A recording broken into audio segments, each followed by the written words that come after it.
Donc, bienvenue à tous. Je me présente, moi je m'appelle Pierre-Étienne Drolet, je suis biologiste, coordonnateur de projet pour le COBALI. Le COBALI, pour ceux qui nous connaissent juste par notre acronyme au long, c'est le Comité du bassin versant de la rivière du Lièvre. On est un organisme qui s'occupe des cours d'eau et des lacs du bassin versant de la rivière du Lièvre et aussi de la rivière Blanche dans la MRC de Papineau, incluant aussi une partie de la ville de Gatineau, donc les quartiers de l'est de la ville de Gatineau.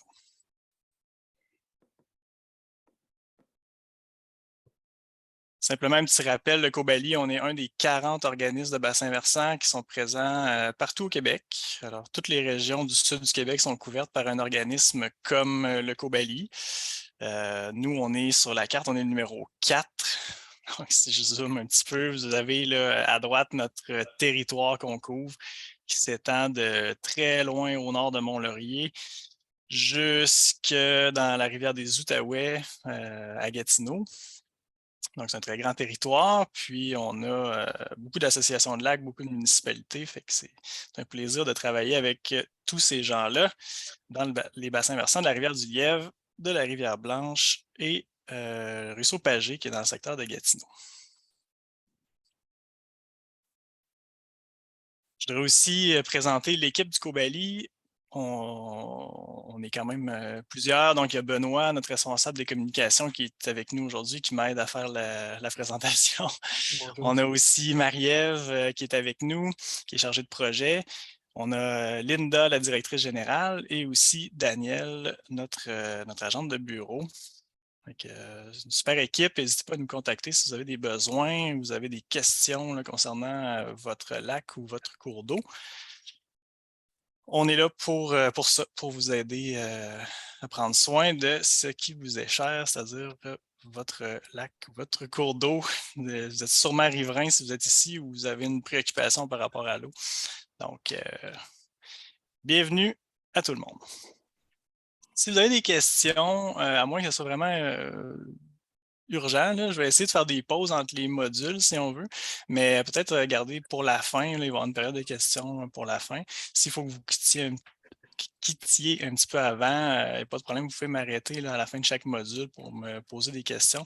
Peut-être juste lever la main, puis Benoît va m'avertir si jamais je ne vois pas votre main levée là, pour prendre votre question.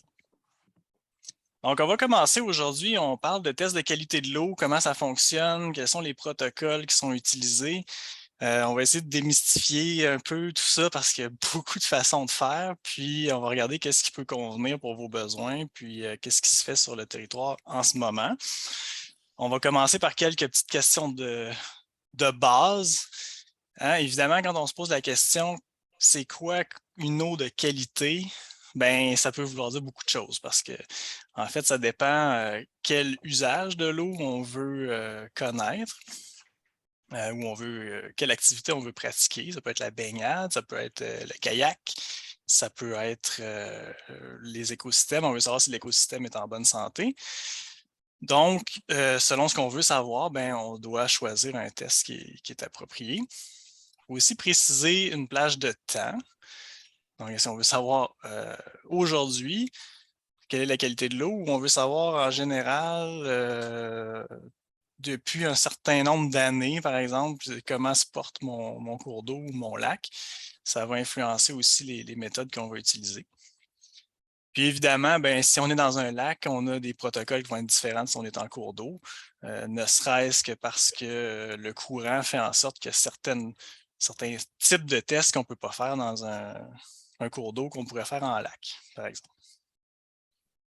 Fait que ça, c'est un peu la grosse base, mais il faut comprendre que selon les indicateurs, donc les choses qu'on va évaluer sur le terrain, euh, souvent, ça va donner soit une photo, ce qu'on pourrait appeler, donc la situation au moment où j'ai pris l'échantillon, ou ça va refléter une certaine période de temps avant ma prise d'échantillon. Tantôt, on va regarder un peu les différentes méthodes, mais il y a des méthodes qui sont vraiment, ça nous renseigne sur la rivière au moment où j'ai pris l'échantillon. Le lendemain, ça pourrait être un peu différent. Donc, selon la méthode qui est utilisée, ça va couvrir un spectre un petit peu plus large de temps ou non. En général, on va utiliser surtout des indicateurs qu'on pourrait appeler parapluies, c'est-à-dire des indicateurs qui vont couvrir large, qui vont nous renseigner sur le cours d'eau en général. Puis aussi, on ne se cachera pas qu'on va utiliser des indicateurs parapluies pour un souci d'économie aussi, là, plutôt que de tout analyser ce qu'il y a dans notre cours d'eau, ben, on prend quelques indicateurs qui sont représentatifs là, du cours d'eau en question. Donc, on va utiliser quelque chose qui couvre assez large et qu'on peut utiliser, disons, à un coût moindre là, sur une longue période de temps. On a ce qu'on pourrait appeler des indicateurs plus physico-chimiques. Hein, fait que ça, c'est des indicateurs qui nous renseignent en gros sur la chimie de l'eau. Qu'est-ce qui se retrouve dans mon lac ou dans ma rivière en termes vraiment de chimie. Mais on a aussi les indicateurs plus biologiques. Donc là, on fait appel aux vivants. Donc là, on parle des algues, entre autres. Ça peut être même des poissons. Donc, c'est quand on utilise des espèces animales ou végétales pour se donner une idée là, de la qualité de l'eau. Un très bon exemple d'un type d'indicateur biologique qu'on pourrait avoir, c'est, par exemple, est-ce qu'il y a de la truite mouchetée dans mon cours d'eau? S'il y a de la truite mouchetée dans mon cours d'eau de façon naturelle, on est pratiquement certain que c'est un cours d'eau qui est de grande qualité, tout simplement parce qu'on sait que la truite mouchetée a des besoins très élevés en habitat. Donc, ça serait un exemple d'indicateur biologique, la truite. Mais on a beaucoup d'autres types d'indicateurs un petit peu plus faciles aussi à suivre. Fait que je vais vous en présenter quelques-uns tout à l'heure. Mais on peut très bien utiliser des espèces animales ou végétales pour nous donner une bonne idée de la qualité de notre cours d'eau. Et je vais commencer avec l'incontournable. Il y en a probablement la majorité parmi vous qui provenez d'associations de lacs ou qui est riverain d'un lac. Fait que je vais commencer par parler du fameux réseau de surveillance volontaire des lacs, le RSVL là, pour les intimes. Je suis certain qu'il y en a qui sont déjà impliqués là, dans ce réseau-là présentement. Donc, le réseau de surveillance volontaire des lacs a plusieurs objectifs. Fait que je l'ai selon le ministère de l'Environnement. Donc, on a à acquérir des données pour établir le niveau trophique d'un grand nombre de lacs et suivre leur évolution dans le temps. Il y a aussi l'objectif de dépister des lacs qui montrent des signes d'eutrophisation et de dégradation. Il y a un volet qui est très important, qui est d'éduquer la population aussi à travers ce programme-là, puis de donner un support pour les associations de lacs ou les municipalités. Et évidemment, à la fin de tout ça, ben, en continu, on veut dresser le portrait, le tableau général, dans le fond, des lacs de villégiature au Québec. Alors, le réseau de surveillance volontaire des lacs, c'est un programme qui vient ce qu'on pourrait appeler le ministère de l'Environnement. Là, il change souvent de nom. Le ministère de l'Environnement, de la lutte contre les changements climatiques, de la faune et des parcs. Ça, c'est la version post-élection cette année. Là. Mais appelons-le le ministère de l'Environnement. C'est lui qui coordonne ce programme-là. Ce que le ministère va faire, c'est qu'il va s'occuper de l'encadrement, donc la structure de ce réseau-là. Il va vous fournir les protocoles, il va vous fournir les bouteilles, tout le matériel qui est nécessaire. Et il va aussi faire les analyses en laboratoire là, pour vous donner vos données. Et il va aussi interpréter, c'est-à-dire qu'à chaque année, il va vous donner un petit compte-rendu des résultats de votre lac. Donc, tout ça, c'est fourni par le ministère. Et du côté de l'association de lacs, ben, c'est dans le fond les échantillons comme tels, là, les échantillons d'eau et de la transparence. Là, on va voir un peu le protocole. Mais en gros, c'est vraiment l'échantillonnage. Puis aussi l'envoi des glacières. Là, il y a quand même une petite complexité là, de plus, c'est qu'il faut appeler le transporteur, faire livrer la glacière à Québec. Donc ça, c'est les bénévoles qui vont faire ça. je mets l'association de lac, mais en réalité, c'est pas nécessaire d'être une association de lac. Ça pourrait être une municipalité qui est inscrite au RSVL. Ça pourrait aussi être un particulier qui n'a pas d'association, malheureusement, sur son lac, mais qui voudrait faire les tests quand même. C'est pas absolument nécessaire que ce soit une association de lac qui soit inscrite au RSVL. Si j'en parle aujourd'hui, il y a une petite question là, de timing, comme on dit. C'est qu'il faut s'inscrire avant le 15 février là, pour renouveler les échantillonnages pour cette année ou pour inscrire un nouveau lac. Donc, alors, si vous êtes une nouvelle association ou que vous voulez vous inscrire cette année pour la première fois, bien, il faut le faire avant le 15 février. Donc, ça vient vite. C'est pour ça aussi qu'on en parle aujourd'hui, ce midi. Cette année, les coûts, c'est 189 $. Ça, c'est la première année pour s'inscrire. La première année est un petit peu plus coûteuse parce que le ministère va vous envoyer un disque de séqui là, pour les prélèvements de la transparence. Je vais vous montrer ça tantôt. Puis, ils vont vous envoyer les documents d'accompagnement, donc c'est un petit peu plus coûteux. Puis, les années suivantes, c'est 120 $ par station quand il y a des analyses d'eau. On va voir que ce n'est pas à toutes les années qu'on analyse l'eau. Et ça couvre toutes les analyses, les frais de transport des échantillons dans les glacières et tout. Là. Donc, c'est quand même très peu coûteux. Là. Le gouvernement a bonifié l'aide financière récemment, donc ça revient vraiment pas très cher pour toutes les analyses qui sont faites. Donc, ça consiste en quoi le protocole comme tel du RSVL? Bien, premièrement, on a la transparence qui se fait avec le disque de séqui que vous voyez ici.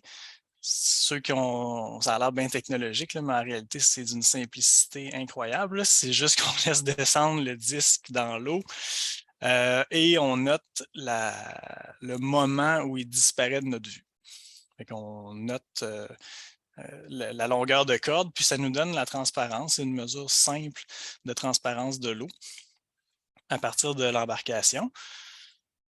Et évidemment, ça, il n'y a aucun coût relié à ça parce qu'il n'y a pas d'analyse en laboratoire qui est reliée au disque de séqui. La transparence, c'est quelque chose qu'on peut faire, on pourrait le faire à tous les jours, là, puis il n'y aurait aucun frais comme tel associé à ça. Le protocole prévoit aussi de l'échantillonnage qui se fait une fois par mois, à peu près. Fait que c'est 3 fois durant l'été, juin, juillet, août. Puis, on va analyser 3 paramètres, c'est-à-dire le phosphore, la chlorophylle A et le carbone organique dissous. En réalité, le carbone organique dissous, c'est juste pour donner une idée de la coloration naturelle de l'eau. C'est qu'il y a certains lacs qui sont plus colorés que d'autres, naturellement. Donc, ils ont une couleur un petit peu plus... tout le monde a déjà vu ça, là, des lacs que l'eau est plus noire ou rougeâtre. Là, ça dépend ça, de la composition du sol. Est-ce qu'il y a beaucoup de milieux humides là, dans le bassin versant du lac, par exemple? Fait que le carbone organique dissous va nous donner un indice sur la coloration naturelle de l'eau qui va nous permettre d'interpréter un petit peu mieux là, les résultats de la transparence. Parce que certains lacs peuvent être un peu moins transparents, mais c'est de source naturelle, ce n'est pas nécessairement quelque chose d'alarmant. Ça dépend du contexte du lac. Donc, typiquement, une association qui participe au RSVL va faire la transparence avec le disque de séqui à toutes les 2 semaines. Ça, il n'y a pas de, comme je disais, il n'y a pas de frais, il n'y a pas de laboratoire. Et va faire 3 fois dans l'été ces tests avec les bouteilles. Là, fait qu'on on plonge des bouteilles dans le lac. Et le laboratoire va analyser là, le phosphore, la chlorophylle A et le carbone organique dissous. Dans le fond, les 2 paramètres qu'on veut aller chercher le plus, c'est vraiment le phosphore et la chlorophylle A, qui sont deux paramètres qui nous indiquent l'enrichissement du lac en éléments nutritifs. Le phosphore, c'est l'élément qui qui restreint le plus la croissance des plantes et des algues dans un lac. C'est vraiment le... il y a beaucoup de choses qu'une plante a besoin pour pousser, mais disons que le phosphore dans la nature, dans les lacs, c'est l'élément qui est le plus rare, dont les plantes ont besoin. Et quand on va leur donner beaucoup de phosphore, en envoyant de l'engrais, des particules de sol, des fois aussi, il y a des petites installations septiques qui ne sont pas tout à fait performantes, donc il y a des fuites vers le lac. Mais tout ce qui s'appelle l'engrais, ça va amener du phosphore, en fin de compte, dans le lac. Et ça, le phosphore, ça va amener une prolifération, ou en tout cas, ça va donner un coup de pouce aux algues pour proliférer. En allant chercher le phosphore, qui est notre élément, notre engrais, si on veut, principal, et la chlorophylle. La chlorophylle, elle, sa fonction, c'est de nous indiquer est-ce qu'il y a beaucoup d'algues qui flottent dans mon lac. Des petites algues unicellulaires, c'est des mini-algues qui flottent en suspension dans l'eau. Si on va chercher les deux, la chlorophylle qui indique l'abondance des algues et le phosphore, ben, ça nous donne un assez bon portrait de l'enrichissement, si on veut, de notre lac là, en éléments nutritifs. Et à ça, ben, on ajoute la transparence. Normalement, si on a un lac là, qui s'en va vers un stade d'eutrophisation plus élevé, donc il commence à vieillir de plus en plus, là, la transparence tend à diminuer. Ces trois paramètres-là sont assez liés, là, en principe, là, le phosphore, la chlorophylle et la transparence. Normalement, le RSVL, vous allez faire 2 années d'échantillonnage, des fois 3. Si les tests se ressemblent beaucoup durant les 2 années, ça va s'arrêter à 2. Si les années sont assez différentes, on peut vous demander d'en refaire une 3e. Puis après ça, ben, il va y avoir quelques années de pause. Parce qu'il faut comprendre qu'un lac, ça ne change pas d'état trophique chaque année. C'est quand même un processus qui est assez long, là, le vieillissement des lacs. Donc, on n'a pas nécessairement besoin de le faire chaque année. Le ministère prévoit une pause. Puis après quelques années de pause, ben là, on reprend l'échantillonnage. Par contre, durant tout ce laps de temps-là, on continue la transparence. Elle continue de nous donner un certain portrait chaque année de l'évolution de notre lac. Alors, de quoi ça a l'air? Ben, dans le fond, le ministère va vous produire des petits tableaux fantastiques avec une infographie style 2007, là, comme vous voyez ici, où on va mettre ensemble les données au fil des années à mesure que le lac accumule de l'information. Vous voyez ici pour l'exemple du Grand Lac du Cerf, on peut l'avoir par année, mais on peut aussi avoir un bilan des années. Vous voyez ici, là, pour chaque année, c'était quoi la transparence de l'eau avec le petit disque de Secchi. Vous pouvez voir, est-ce que mon lac a une tendance vers... est-ce qu'il s'améliore ou est-ce qu'il se dégrade? Vous voyez qu'ici, ça semble assez stable dans l'exemple que je donne ici. Et on va aussi vous donner les résultats pour chaque année de la chlorophylle A et des 2 autres paramètres, là, le phosphore total et le carbone organique dissous. Ça vous donne un portrait à travers les années là, de l'évolution de votre lac. Puis on peut l'avoir pour chaque année aussi. Donc ça, c'est un exemple de résultats annuels là, pour une seule année. Donc, le ministère va vous donner les résultats bruts, puis ensuite, il va positionner le lac sur son stade trophique, là.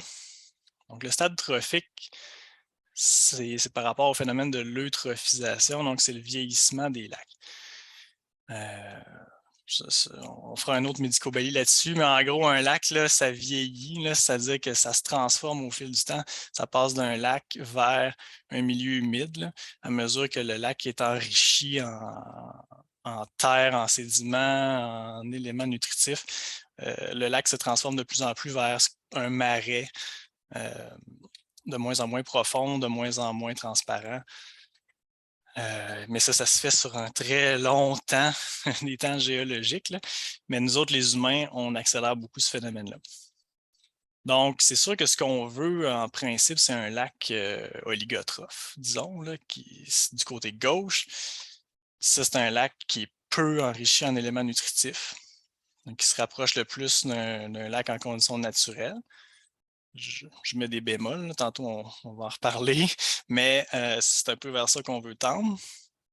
Et à l'inverse, là, eutrophe, hyper-eutrophe, ben ça, c'est un lac qu'on pourrait dire là, en fin de vie, c'est-à-dire qu'il est en train de se transformer en milieu humide.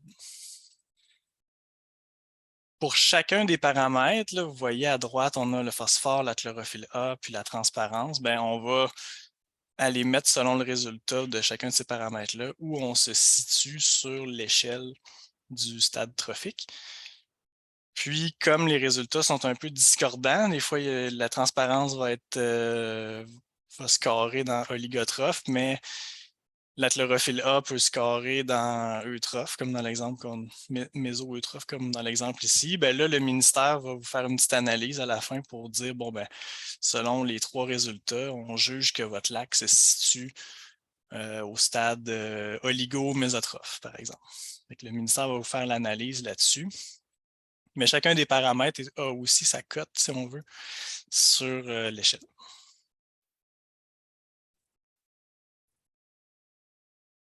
Le réseau de surveillance volontaire des lacs, c'est un outil de base qui est super intéressant parce que, entre autres, c'est la force d'un réseau, hein. On a des centaines de lacs qui sont inscrits au Québec, ce qui fait qu'au fil des années, on acquiert collectivement énormément d'informations par ce réseau-là.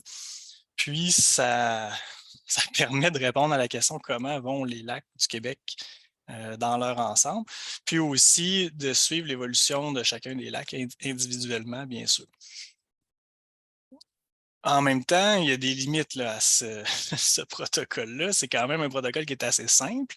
C'est fait par des bénévoles, donc on ne veut pas non plus avoir une complexité incroyable. Fait qu'il ne faut pas non plus exagérer la valeur de ça, là, dans le sens qu'il y a quand même c'est quand même quelque chose d'assez de base. Moi, je compare ça des fois à aller voir chez le médecin, il écoute ton cœur, il prend ta température, il cogne sur ton genou pour voir tes réflexes. Il te demande comment ça va, puis il fait quelques tests de base, mais c'est tout, là. C'est comme un portrait très, très général de l'état du lac. Normalement, c'est qu'on va avoir une station d'échantillonnage qui va être à la fosse du lac. Ce n'est pas nécessairement au centre, mais habituellement, ils vont mettre la station à l'endroit le plus profond, qui souvent est à peu près au centre, là, mais ce n'est pas nécessairement le cas. Ce qui fait que le protocole est fait pour avoir une idée globale du lac dans son ensemble. Le désavantage de ça, c'est qu'on échappe des résultats un petit peu plus précis, par exemple dans certaines baies qui peuvent être plus problématiques que le lac pris dans son ensemble.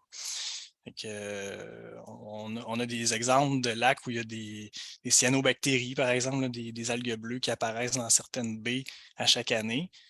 Et pourtant, les résultats du RSVL sont bons. Il faut toujours prendre ça pas avec parcimonie, là, mais en tout cas, il faut toujours garder à l'esprit que c'est le portrait global du lac et non un portrait représentatif de tous les secteurs, là. En général, la qualité de l'eau est un peu moins bonne proche du rivage, puis les stations du RSVL ont tendance à être loin du rivage. Donc, il faut quand même être conscient de ça. Puis ça sert à déterminer l'état trophique, hein? Donc, ça sert à situer votre lac dans son stade de vieillissement, son stade d'eutrophisation. Ça ne permet pas vraiment de dire est-ce que je peux me baigner, qu'est-ce que je peux faire sur mon lac. Ça ne répond pas à des questions très, très précises, là. Donc, pour ça, il y a d'autres protocoles qu'on peut utiliser. Par exemple, si sur votre lac, il y a une plage publique, ben, le ministère de l'Environnement a aussi un programme qui s'appelle Environnement plage, où là, on va suivre les coliformes fécaux qui sont plus importants pour la baignade, là, donc les bactéries qui peuvent être dangereuses. Puis là, on peut suivre la qualité de la plage pour la bactériologie, là, pour vraiment la qualité de la baignade. Fait que ça, c'est 2 protocoles différents. Là, il y a la fameuse au secours qu'au Bali, mon lac se meurt. Là. Là, on prend le téléphone, puis oups, oups, oups, on a des résultats mauvais au RSVL. Il faut analyser un peu la situation parce que les lacs, en certains cas, ça se peut que ce soit tout à fait normal que votre lac est dans un état trophique assez avancé. Si c'est un petit lac, naturellement, il n'est pas profond, il y a beaucoup de plantes aquatiques. Ben, il peut très bien être à un stade eutrophe ou proche d'eutrophe sans nécessairement que ce soit causé par des problématiques d'origine humaine. C'est tout simplement que le lac en question, il est à ce stade-là. C'est ce qu'on pourrait appeler un milieu humide là, de type eau peu profonde. Donc, il y a des nénuphars, c'est un lac qui n'est pas profond. Il faut prendre ça en considération. Donc, selon la position de votre lac dans le bassin versant, puis sa profondeur, sa taille, au cas par cas, ça peut être relativement normal qu'il soit plus avancé dans son stade que d'autres. Si demain matin, le réservoir du Poisson Blanc ou le lac des Ides et des très grands lacs profonds changent puis deviennent eutrophes, là, on sait qu'il y a un gros problème. Mais si on a un tout petit lac pas profond, ça se peut très bien là, qu'on n'ait pas nécessairement de problème. Fait qu'il faut tenir compte du contexte. Puis comme je disais, l'état trophique d'un lac, normalement, là, à moins d'un cas extrême, ça ne change pas du jour au lendemain. Là. Donc, il faut quand même aller chercher des données sur pas mal d'années pour arriver à avoir une tendance notable. Si on fait juste ça sur 2 ans, ça nous donne un certain portrait, là, mais un lac, là, ça ne change pas vite. Là. D'année en année, son état ne changera pas du tout au tout. Là. Donc, c'est normal que les données ne changent pas énormément. Il va y avoir une petite variabilité d'une année à l'autre, mais il faut quand même faire ça sur pratiquement une décennie là, pour pouvoir commencer à voir est-ce que oui, il y a vraiment une tendance évidente. C'est ce qu'on est en train d'atteindre d'ailleurs. On est dans les années intéressantes parce que le RSVL il a commencé vers les années 2007-2008. Puis là, on commence à avoir assez de données pour vraiment pouvoir évaluer là, dans le temps l'évolution de nos lacs. On peut aller plus loin que simplement le RSVL. Donc, il y a plein d'autres paramètres qu'on peut évaluer pour avoir un meilleur portrait de notre lac. Il y a dans les protocoles, si vous allez sur le site web du ministère, là, le réseau de surveillance volontaire des lacs, il y a aussi plein d'autres protocoles que vous pouvez utiliser en complément aux tests là, dont je viens de parler. Donc, l'évaluation de la qualité bactériologique, ben ça, c'est des tests justement des coliformes fécaux pour savoir si c'est baignable, mon lac. Donc ça, on peut prendre des échantillons pour les coliformes fécaux à différents endroits le long des rives. Puis ça nous donne à ce moment-là une meilleure idée là, de la qualité bactériologique de mon lac. Il y a aussi le périphyton. Ça vise à mesurer l'épaisseur d'algues sur les roches. Alors, on sait, là, sur les roches, il y a comme des espèces de petites algues gluantes là, qui vont pousser là-dessus. Et ben, normalement, plus c'est épais, cette masse d'algues-là, plus notre lac est enrichi, encore une fois, là, en éléments nutritifs. Fait qu'on peut aller mesurer ça pour faire le suivi à long terme. Il y a aussi un protocole de détection des plantes exotiques envahissantes. Il y a des protocoles pour évaluer la bande riveraine, la caractérisation des bandes riveraines. Et aussi quoi faire si on voit là, des algues bleues verts, aussi appelées cyanobactéries. Donc, c'est quoi la procédure là, pour contacter le ministère?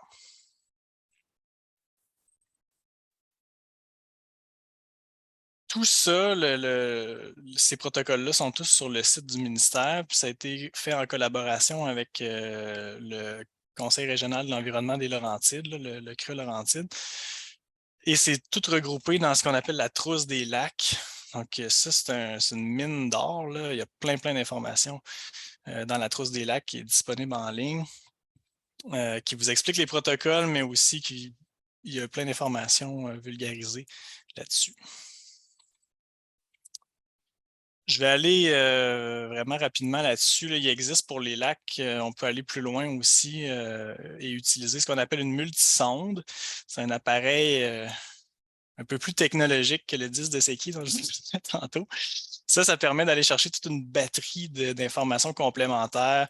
Donc, profondeur, l'oxygène qui est dans l'eau, le pH, donc l'acidité de votre lac, entre guillemets, la température, la conductivité, qui est une mesure des sels ou dans tout cas des choses dissoutes, là, le calcium, ce genre de choses-là.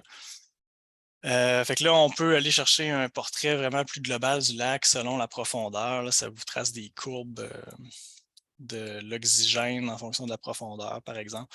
Ça peut être intéressant, entre autres, pour les poissons. Là. Quel poisson pourrait se plaire dans mon lac? Est-ce qu'il y a assez d'oxygène en profondeur pour avoir de la truite grise, exemple? Fait que c'est des tests complémentaires qu'on peut faire. Mais qui ne sont pas inclus là, dans le RSVL, évidemment. Est-ce qu'il y a une petite question rapide là-dessus ou ça va?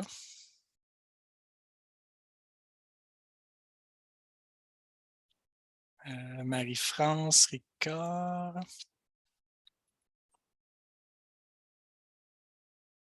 Ouais, tu ouvres ton micro, Oui. Marie-France.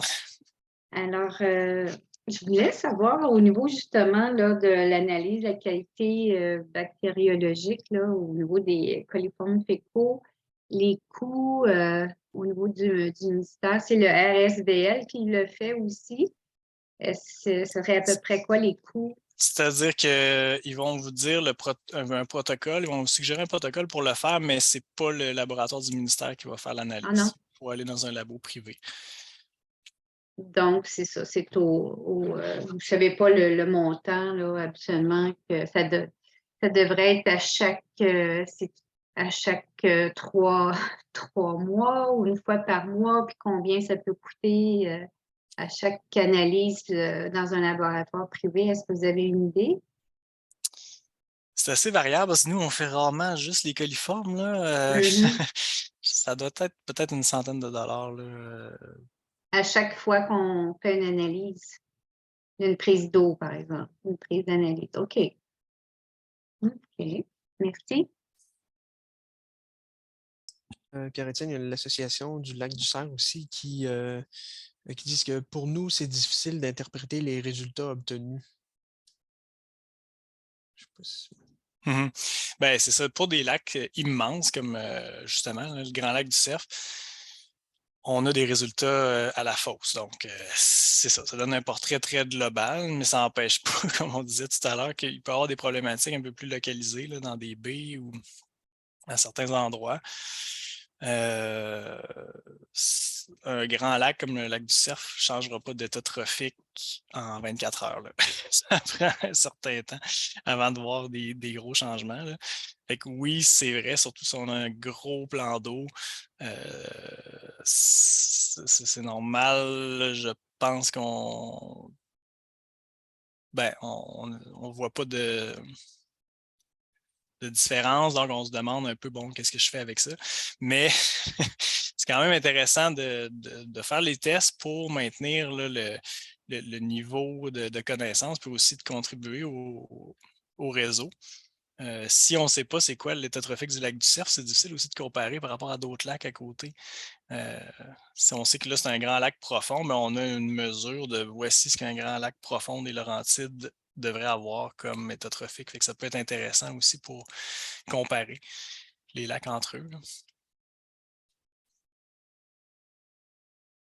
Donc, si je continue avec le réseau rivière, parce que le temps file. Le réseau rivière, c'est aussi un réseau qui est mis en place par le ministère de l'Environnement. Par contre, à ce moment-là, c'est plutôt les organismes de bassin versant comme le COBALI qui vont aider le ministère à faire les échantillonnages pour les rivières.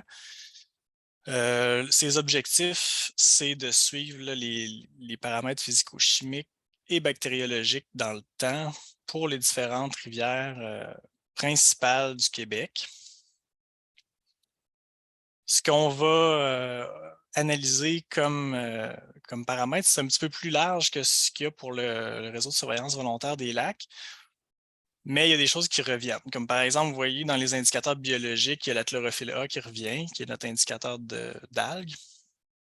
Dans les nutriments, il y a le phosphore total qui revient aussi. Ça, c'est notre principal nutriment qu'on veut monitorer. Et avec les réseaux rivières, on va aussi aller chercher l'azote et certaines formes d'azote qui sont sous forme de nitrite et nitrate.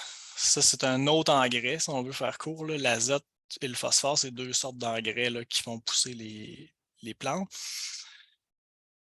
Puis dans les principaux aussi bactériologiques, on a les coliformes fécaux, donc on les fait pour les rivières. Ça, c'est un indice qui va nous servir pour la baignade, entre autres. Et dans les paramètres physiques, on a les matières en suspension qui sont utilisées. Ça, c'est intéressant parce que ça nous dit est-ce que ma rivière est très chargée en particules. Donc, les particules, c'est de la terre, des morceaux de feuilles, etc. Mais souvent, une rivière qui est très chargée en matière en suspension, elle va être moins transparente, évidemment. Fait que vous voyez qu'il y a comme un lien quand même avec les lacs. C'est qu'en lac, on utilise le 10 de Secchi pour mesurer la transparence. Pour les rivières, ce n'est pas exactement l'équivalent de la transparence, mais c'est quand même lié. Donc, les matières en suspension vont vous indiquer est-ce que la rivière a charrie beaucoup de stock en bon français. Donc, ça couvre un peu plus large. Ça va chercher des données plus pointues. Puis évidemment, ça, c'est archivé depuis les années, même avant les années 2000, par le ministère de l'Environnement. Et l'indice qui est utilisé, c'est l'IQBP6 pour les intimes, l'indice de qualité bactériologique et physico-chimique. C'est un indice qui est développé depuis pas mal longtemps, avant les années 2000, et qui nous permet de pouvoir comparer les différentes rivières du Québec, entre autres. Cet indice-là, il est calculé de mai au mois d'octobre et on le fait à date fixe à chaque mois. Pour la rivière du Lièvre, on a 2 stations du réseau rivière qui sont en place depuis l'an 2000. Donc, ça veut dire qu'on a 22 ans de données à chaque mois depuis ce temps-là. Ça commence à faire pas mal de données. C'est intéressant de voir l'évolution.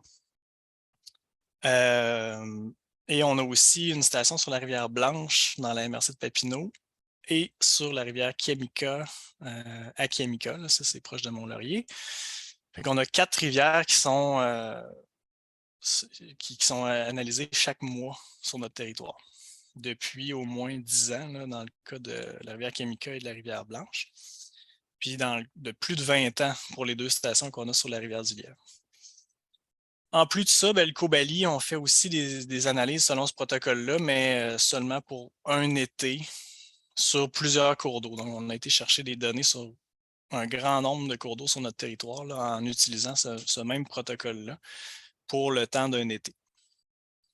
Donc, l'IQBP6, ça se concentre sur 6, ça le dit, là, ça se concentre sur 6 paramètres importants pour nous donner une idée très générale de l'état du cours d'eau.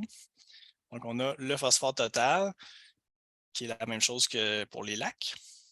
La chlorophylle A, qui est la même chose aussi que pour les lacs. Les solides en suspension, qui est dans les particules qui flottent dans l'eau. L'azote, les nitrites et nitrates, qui sont aussi une forme d'azote, et les coliformes fécaux. C'est les paramètres qu'on analyse. Il y en a quelques autres là, qui sont pris en compte, mais qui n'entrent pas dans le calcul final là, du résultat de la rivière.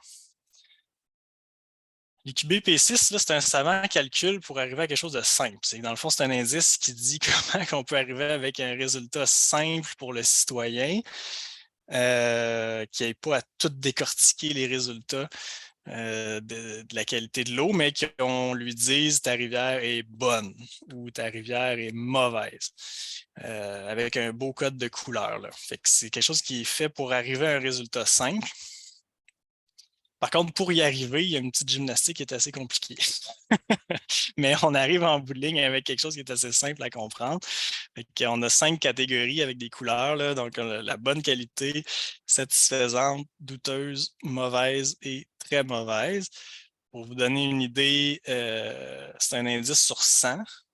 La rivière du Lièvre est à peu près toujours au-dessus de 80, donc toujours de bonne qualité en moyenne.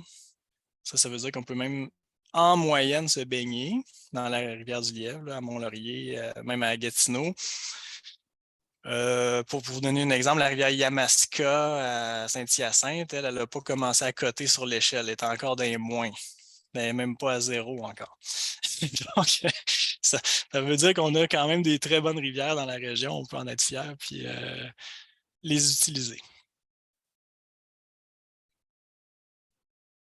Je rentre dans quelque chose de technique. Là. Si ça vous intéresse, vous ouvrez vos oreilles. Si ça ne vous intéresse pas, vous faites semblant de comprendre, il n'y a pas de problème. C'est juste une petite parenthèse un peu plus technique sur la façon qu'on calcule cet indice-là. En gros, on a 6 paramètres. Donc, moi, si je vais échantillonner la rivière Kiamika avec mes bouteilles, je reçois les résultats du laboratoire pour mes 6 paramètres. Chacun de ces 6 paramètres-là, son résultat va être associé à une cote de 1 à 100. Parce que si on calcule des coliformes fécaux, puis on calcule du phosphore, vous comprenez que ce n'est pas les mêmes unités, ce n'est pas les mêmes mesures, donc on ne peut pas comparer des oranges avec des bananes.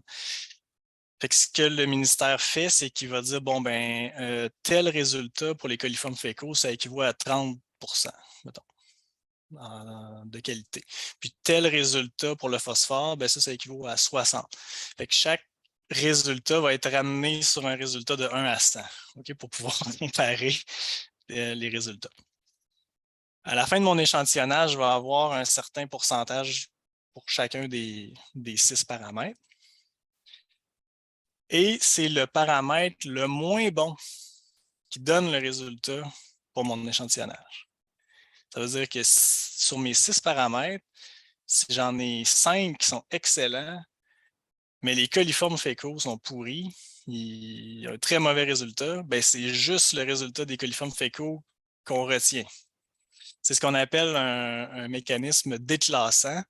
Donc, c'est le pire score qui te donne le résultat de ton échantillonnage. Et comme ça, en d'autres termes, on ne peut pas surestimer la qualité de l'eau.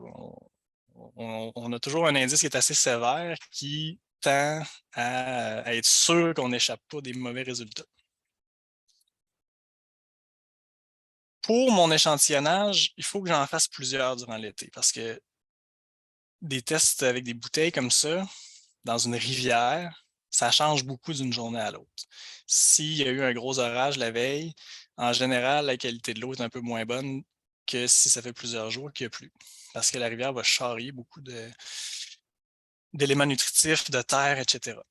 Donc, contrairement en lac, où on peut faire 3 échantillonnages dans l'été, c'est suffisant parce que le lac ne change pas du jour au lendemain là, selon la météo. Là. Une rivière, ça change selon la météo. Puis surtout si c'est un petit cours d'eau, ben là, c'est très réactif. Quand il y a une grosse pluie, surtout, mettons, un cours d'eau en milieu agricole où il y a du drainage ou un milieu un cours d'eau en milieu urbain où quand il y a une pluie, là, toute l'eau des stationnements s'en va dans le cours d'eau. Ça va varier beaucoup d'une journée à l'autre. C'est pour ça qu'il faut faire plusieurs échantillonnages au cours de l'été pour essayer d'avoir une moyenne, si on veut, là, pour l'été au complet. Ce qui va arriver, c'est que pour chaque journée qu'on va échantillonner, on va retenir le score le moins bon. Puis à la fin de l'été, le score de ma rivière pour l'été en question, ça va être la médiane. Donc, la médiane, c'est le résultat qui est dans le milieu. C'est si j'ai fait, dans l'exemple que je vous ai mis, là, j'ai 1, 3, 4, 6, 7, 12, 18, ben, mon résultat pour le cours d'eau, ça va être 6. Ce qui n'est pas tout à fait la même chose que la moyenne. La moyenne, c'est on additionne, puis après ça, on divise par le nombre de chiffres. Ça ne donne pas exactement le même résultat. Fait que le protocole, c'est la médiane des pires résultats. de mon été. C'est ça qui va donner la cote de mon cours d'eau. Donc, des petites photos là, grossièrement comment ça fonctionne. Donc, on descend avec une corde, là, remplir des bouteilles. Si c'est un petit cours d'eau, on peut le faire aussi à la main, sans nécessairement avoir la corde. Ce que vous voyez à gauche, là, c'est la rivière Kemika, le Koubali. On l'échantillonne à chaque mois depuis 2012. Puis pour la rivière du Lièvre, c'est des bénévoles qui font ça depuis les années 2000, puis le ministère les garde tant qu'ils veulent le faire. On garde les mêmes personnes. Quand je vous parlais que ça peut changer d'une journée à l'autre, la qualité de l'eau, c'est ça. Ça varie. Une rivière, ça varie plus qu'un lac là, en termes d'une journée à l'autre. On a des données assez complexes. Tantôt, je vais vous montrer où aller chercher ça, mais vous avez des tonnes de données si vous voulez analyser ça. Puis en rouge, les résultats qui sont en rouge dans les données fournies par le ministère, c'est quand il y a des dépassements. Donc, chaque paramètre a comme des normes, puis quand ça dépasse un certain seuil, bien là, on lève un drapeau rouge pour dire les coliformes fécaux ont dépassé 200. Puis 200, c'est la limite pour la baignade. Fait que chaque paramètre, on peut l'analyser individuellement pour voir sa qualité au fil du temps. Puis, il y a comme des limites seuil qu'on peut utiliser là, pour analyser ça. Puis à la fin, le ministère vous met un petit carré, dans le cas ici, là, 84, donc c'est bon, c'est une qualité qui est bonne. Quand un cours d'eau est au-dessus de 80, on juge qu'il est assez bon pour se baigner. En moyenne. Ça peut arriver que des journées, c'est un peu moins bon, mais en moyenne, ça fonctionne. En résumé, l'IQBP6, ça évalue des paramètres de base, un peu comme le RSVL. Ça ne tient pas compte de tout, mais ça donne un bon portrait des cours d'eau quand même. Il faut prendre plusieurs échantillons au cours de l'été parce que sinon, on a un instantané, si on veut, pour une journée en particulier, selon la météo qu'il faisait. C'est un indice qui est assez sévère, comme je vous dis, ça fonctionne par déclassement. Et il faut regarder un peu le résultat global de l'été, puis en même temps regarder est-ce qu'il y a des dépassements pour certains paramètres, entre autres les coliformes fécaux. Si on veut se baigner, on peut regarder cet indicateur-là pour se donner une idée. Et plus rapidement, je vais vous montrer parce que je vois que le temps file, quelques autres méthodes de suivi qui peuvent être utilisées. Même une association de lacs peut décider, moi, le gros ruisseau qui alimente mon lac, j'aimerais ça faire les QBP, aller chercher les paramètres qui sont là pour avoir une idée de ce qui rentre dans mon lac. C'est un protocole qui peut se faire là, très bien. Il y en a d'autres aussi, comme ça que je vais vous présenter. Certains sont un peu plus compliqués, qui ne s'adressent pas vraiment à une municipalité ou une association de lacs, comme le suivi des métaux. Ça, c'est vraiment le ministère qui va faire ça, là, les métaux très toxiques, là, comme le cadmium, le mercure, tout ce qui sort des mines ou des rejets industriels. Ça, le ministère a échantillonné la rivière du Lièvre là, dans les années 2000 là-dessus. Il y a certains réseaux sur les principales rivières. Il y a aussi quelques rivières qui sont suivies pour les pesticides. Nous, malheureusement, on n'en a pas de ce type de suivi-là qui est assez coûteux là, sur notre zone de gestion. Il y a une autre méthode qui est vraiment intéressante. Par contre, que ça, nous autres, au Koubali, on l'a utilisé à plusieurs reprises pour plusieurs cours d'eau. C'est l'indice des diatomées de l'Est du Canada. Alors, qu'est-ce que c'est que ça? C'est extrêmement simple. En fait, c'est qu'on gratte. C'est un protocole qu'on fait simplement gratter avec une brosse à dents les roches. Un certain nombre de roches qu'il y a dans le fond d'un ruisseau. Et on envoie ça dans un laboratoire. Ici, normalement, le partenariat, c'est plus avec l'Université du Québec à Trois-Rivières. Et eux autres vont identifier les espèces de diatomées. Les diatomées, c'est des petites algues qui poussent sur les roches qui sont faciles à identifier. Avec un microscope, évidemment. Et selon les espèces, on a des espèces indicatrices de bons milieux, puis on a des espèces qui sont capables de vivre dans des milieux dégradés. Fait que selon la communauté puis le genre d'espèces de diatomées qu'on a sur nos roches, ben, ça nous renseigne sur la qualité de l'eau par la bande. Il y a des liens à faire là, avec l'IQB-P6, mais cette fois-ci avec un indicateur biologique. L'intérêt de ça, c'est que c'est pas très coûteux, moins coûteux que l'IQB-P6. Puis ça nous donne un portrait de notre cours d'eau dans à peu près le mois avant la prise d'échantillon. Parce que comme c'est des êtres vivants, ça va intégrer les conditions qu'il y avait dans notre cours d'eau à peu près pendant un mois, même un peu plus, avant la prise d'échantillon. Contrairement à l'IQBP, comme on disait, c'est vraiment un portrait de la journée où vous avez fait votre test. Ça vous donne l'IQBP un petit peu comme le RSVL, ça vous donne un état trophique, donc un degré d'enrichissement puis de dégradation de votre lac, de votre cours d'eau, c'est-à-dire, je m'excuse, avec un code de couleur, donc encore là, c'est très simple, puis ça vous permet d'évaluer de façon très générale l'état global de votre cours d'eau en se fiant sur les communautés d'algues qui sont capables de pousser dans votre ruisseau. C'est un indice qui n'est pas très coûteux puis qui est très simple, puis on peut le faire, disons, une fois dans un été, plutôt que de le faire là, à toutes les 2 semaines, mettons, là, pour un test plus régulier avec les bouteilles. Là. Et une autre méthode qui est utilisée par le ministère, on a une station sur notre territoire dans la MRC de Papineau pour ça. Nous, au Cobali, on ne l'a jamais fait pour l'instant, mais c'est de suivre le benthos, donc les invertébrés aquatiques. En fait, c'est qu'on regarde les communautés d'insectes, principalement d'insectes, mais pas seulement, aussi les écrevisses, les mollusques qui sont dans le fond des cours d'eau, sous les roches. Et encore là, c'est un indicateur biologique, donc on regarde la communauté d'espèces qui sont là. Est-ce qu'elles sont tolérantes ou non à la pollution? Puis ça nous donne un indicateur là, de la qualité globale du cours d'eau et de la qualité de l'eau.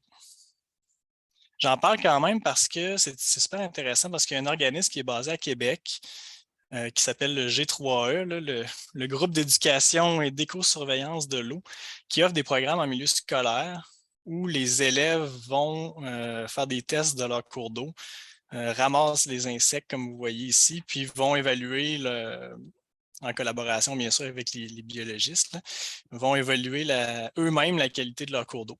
C'est un programme en milieu scolaire là, qui peut être vraiment intéressant pour les jeunes.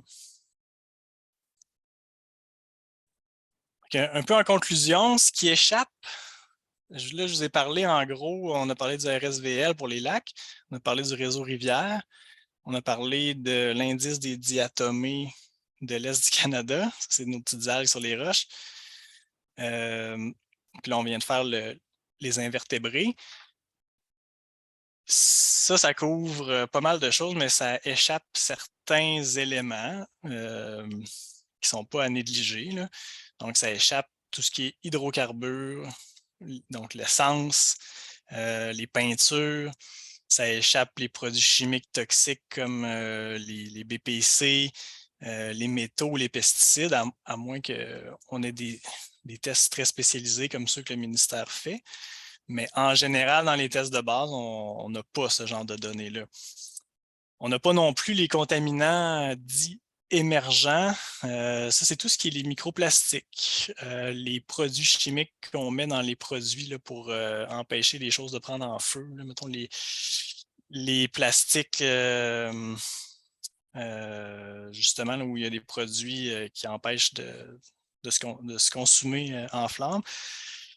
Il y a les hormones, les perturbateurs endocriniens, les médicaments, les antidépresseurs, la caféine, etc. On sait que les poissons baignent dans un environnement, là, surtout en milieu urbain, où ils sont très contents, les poissons, parce qu'ils sont sur la caféine, ils sont sur les antidépresseurs, ils sont sur pas mal de produits hormonaux qu'on prend. Puis ça, évidemment, j'en ris, là, mais c'est pas drôle, là, parce que ça a des impacts sur. Vous avez peut-être entendu parler des poissons féminisés, là, donc de plus en plus à cause des hormones. Des produits comme la pilule anticonceptionnelle, entre autres, là, qui est rejetée dans les cours d'eau. ben, ça a des impacts sur les poissons puis leurs hormones à eux, finalement. Fait que ça, toutes ces choses-là, évidemment, on échappe ça là, avec les tests standards là, que je vous ai présentés, qui sont plus des tests avec des paramètres parapluies là, qui donnent une idée générale là, de l'état d'un cours d'eau. Donc, je termine avec où est-ce qu'on va voir les données? Bien, probablement que vous vous dites, ça serait-tu le fun si on avait une carte avec les endroits qui a eu des échantillonnages? Puis là, on aurait juste à cliquer sur l'endroit qu'on veut savoir, puis on aurait les résultats. Bien, ça existe. Ça s'appelle la carte interactive du Cobali. Vous allez sur notre site web. En haut à droite, il y a un onglet carte interactive. Et là-dessus, vous allez avoir notre territoire avec plein de points à cocher, là, à cliquer. Puis, dans le menu à gauche, bien, vous pouvez afficher ce que vous voulez. Là. Donc, est-ce que je veux l'IDEC, l'indice des diatomées de l'Est du Canada? Est-ce que je veux l'IQBP6? Les métaux, le BENTOS, vous pouvez afficher les stations de nettoyage des embarcations, vous pouvez afficher beaucoup de choses en fait. Là. Vous pouvez vous perdre pendant quelques temps à regarder ça, mais on a pas mal de données sur les cours d'eau à consulter sur notre site web. Et il y a aussi l'équivalent qui s'appelle l'Atlas de l'eau, qui lui est fourni depuis pas longtemps par le ministère de l'Environnement. Pour notre territoire spécifiquement, il y a moins de données que sur notre carte interactive à nous, parce que le ministère utilise surtout ces données à lui là, qui sont un peu moins grandes. Fait que vous avez quelques résultats pour notre territoire sur cet atlas-là. Sauf que ce qui est intéressant, c'est que vous pouvez comparer avec ce qui se passe à Drummondville, vous pouvez comparer avec ce qui se passe dans la région de Montréal, puis regarder l'état de la rivière du Lièvre ou de votre cours d'eau à comparer de la Montérégie. Puis là, vous vous dites, mon Dieu, qu'on a des beaux cours d'eau. Ça vous permet de faire le lien. Et pour le RSVL, probablement vous êtes au courant, mais vous pouvez consulter sur le site web les résultats de tous les lacs aussi. C'est toutes les données publiques. Fait que si vous voulez voir tel lac qui participe au RSVL, c'est quoi ces données? Bien, vous pouvez aller consulter tout l'historique des données qui ont été prises. Fait que c'est notre carte interactive, l'atlas de l'eau du ministère, puis le site du RSVL. Là, vous avez pas mal d'informations pour différents types de tests là, qui sont pris sur le territoire. J'en ai terminé avec la présentation, 3 minutes de retard. C'est ça. Je vais prendre les questions sans problème. Oui, Raymond Carrier, j'ai la main levée, là. Je ne sais pas si je suis dans l'ordre. Oui, ça va. Ça va? OK. Alors, il y a une activité qui est très populaire, qui est très d'actualité ces temps-ci. Ce sont les mines pour lesquelles il y a un forum important à Gatineau le 26. Il y a dans le territoire de Cobali des mines. Est-ce qu'il y a des effets sur la qualité de l'eau qui sont visibles et par quel test est-ce que c'est observé? Question à plusieurs volets. Sur le territoire du Cobali actuellement, là, présentement, il y a une mine qui est située à Saint-Aimé-du-Lac-des-Îles. Fait que puis les données de l'effluent, donc ce qui sort de là, c'est disons, il y a des prises de données en temps réel là, qui sont fournies au ministère. L'effet direct, ça dépend du type de mine, en fait. C'est qu'en Abitibi, par exemple, ils ont des mines qui vont générer beaucoup d'acidité parce que les déchets des métaux génèrent de l'acidité, ce qui n'est pas le cas. Par exemple, ici, c'est du graphite. Il n'y a pas vraiment ce problème d'acidité-là. Mais par contre, les problématiques qu'il y avait plus, c'était les matières en suspension. Là. Fait qu'il y avait à certains moments dans le fond, l'eau était chargée en particules, si on veut. Là. Fait que l'eau était moins transparente de ce qui sortait là, de la mine. Il y avait eu des travaux correctifs. Fait que dépendamment, dans votre cas, je pense que c'est du graphite aussi, là, le projet dont vous parlez. Là. Oui. Ben, il faudrait regarder exactement. là, c'est ça, chaque mine est un peu différente dans ce qu'on veut suivre là, en Il y, a, fonction il y de. a- il y a les travaux de la mine comme telle, de l'extraction dans le sol, avec le trou que ça représente, puis l'écoulement des eaux qui s'en va, on ne sait pas trop où. Mais il y a aussi les produits chimiques qui sont utilisés pour une usine de concentration de façon à extraire le graphite en produit fini. Alors, et quand il y a des produits chimiques qui sont utilisés, ben après ça, ça s'en va dans des bassins de décantation. Et là, je ne sais pas où ça va. Est-ce que c'est suffisamment purifié avant de prendre les eaux publiques? Là? Alors, c'est un peu ça le sens de ma question, mais je ne veux pas prendre tout le temps non plus. Là. Ben, en tout cas, une chose est sûre, le réseau de surveillance volontaire des lacs ne vous sera pas très utile pour des résultats pointus comme ça, pour des produits chimiques pointus. Là. C'est sûr que ça va prendre des analyses plus poussées que ça, là, malheureusement. Là. Merci. Je ne sais pas qui avait levé la main en premier. Je pense que c'était Mme Forgette Mercier. Oui, c'est bien moi. Je suis située sur un petit lac et je suis convaincue qu'il n'y a pas de RSVL. Quelle démarche dois-vous suggérer ou recommander pour savoir s'il y a eu des analyses sur mon lac? Et c'est un petit lac, donc j'en doute qu'il y ait eu quelque chose. Est-ce que je serais mieux de cogner à la porte de ma municipalité pour commencer? Ben, c'est toujours une bonne idée de cogner à la porte de la municipalité, mais si vous êtes sur notre territoire, moi, je commencerai par nous. C'est à peu près certain qu'on a des données. Si vous avez des données, c'est à peu près sûr qu'on les a. OK. Par Mais curiosité, je ne sais pas c'est quoi votre lac, là, mais... c'est le lac des Trois-Monts. C'est dans le coin de la pêche, pas loin du lac des Loups. Ah, OK. Ben là, vous n'êtes pas sur notre territoire, c'est ça. Ah, OK. Malheureusement. D'accord. Est-ce que... Par contre, vous êtes sur le territoire, ça s'appelle l'ABVD7. C'est l'équivalent du Cobali, mais pour la rivière Gatineau, puis les rivières de l'ouest, là, du Pontiac. OK. Donc, C'est ça s'appelle l'ABV, l'agence de bassin versant des 7. Des 7 comme numéro 7? Oui, des 7 rivières, là, c'est une abréviation. OK. Parfait, merci beaucoup. Pas de problème. Puis vite fait, Pierre-Étienne, il y a aussi Normand Latreille qui a écrit s'il y a des tests afin de mesurer le niveau de dermatite du baigneur, parce qu'il dit qu'il y a beaucoup de canards dans son coin. Les fameux canards, ouais, ben, il n'y a pas de test direct pour la dermatite du baigneur parce que la dermatite du baigneur, sans rentrer tout dans le détail, c'est très compliqué. Là. C'est comme un petit verre là, qui vient des excréments des canards. Puis, en tout cas, c'est quelque chose de vraiment difficile à détecter. Là. Par contre, les tests de coliformes fécaux pourraient renseigner sur, mettons, la quantité d'excréments de canards, là, parce que les coliformes fécaux, ça va chercher, dans le fond, les bactéries qui sortent là, du système digestif des animaux à sang chaud. Fait que ça, c'est les mammifères, l'humain, puis les oiseaux. Donc, indirectement, en allant chercher les coliformes fécaux, on pourrait avoir un indice de est-ce qu'il y a plus de chances d'avoir de la dermatite du baigneur, qui est causée par les excréments de canard, là, entre autres. Mais c'est quand même assez indirect. Là.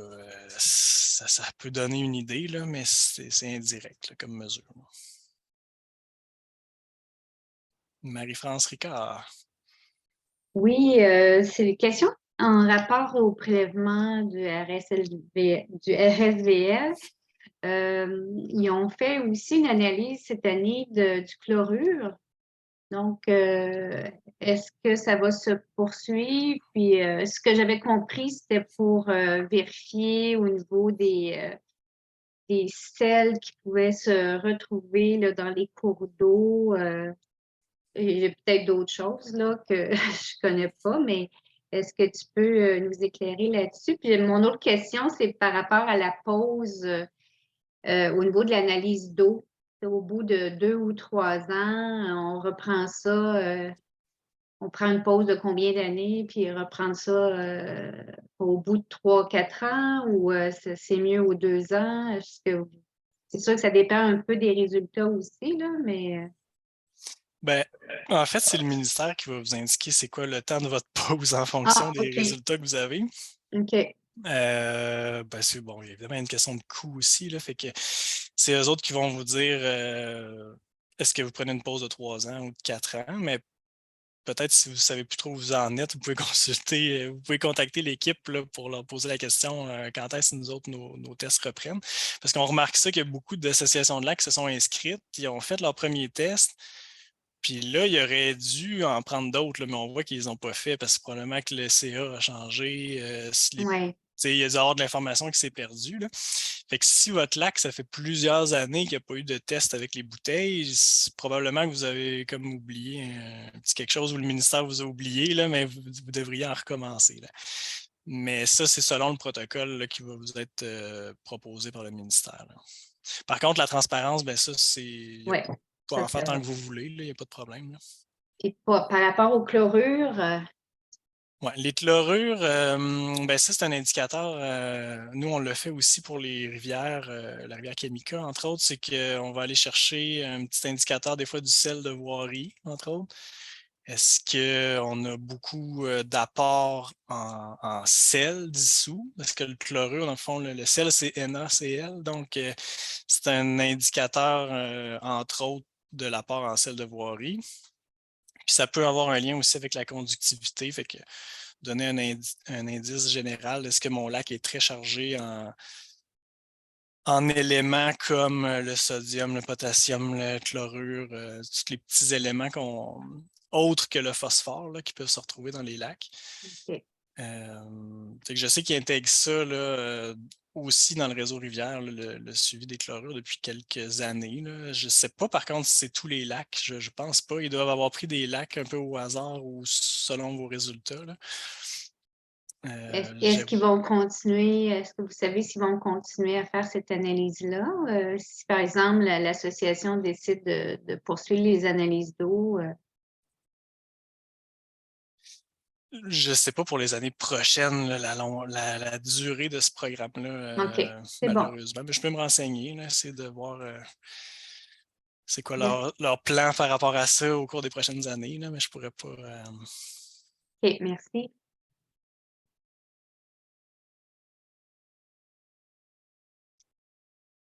Est-ce qu'il y avait d'autres questions?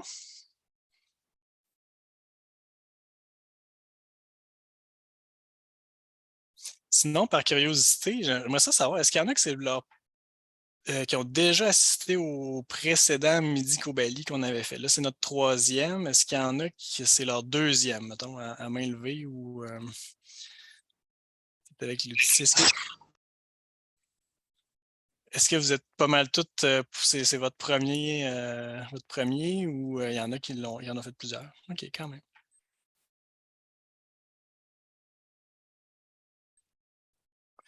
Puis mon deuxième point, c'est si vous avez des suggestions. La date, on en a fait 3 qui vont toutes être sur notre chaîne YouTube.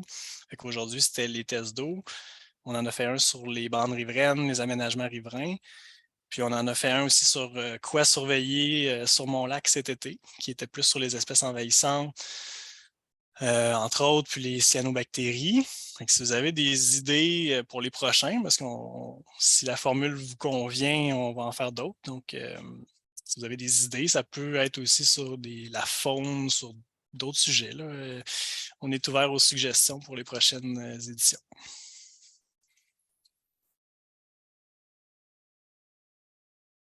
Vous pouvez l'écrire dans le chat ou nous envoyer un courriel, là. Juste venir sur le site Cobali, vous allez me trouver là, dans l'équipe Pierre-Étienne, juste m'envoyer votre suggestion, puis ça va me faire plaisir de peut-être faire un Midi Cobali sur votre sujet éventuellement.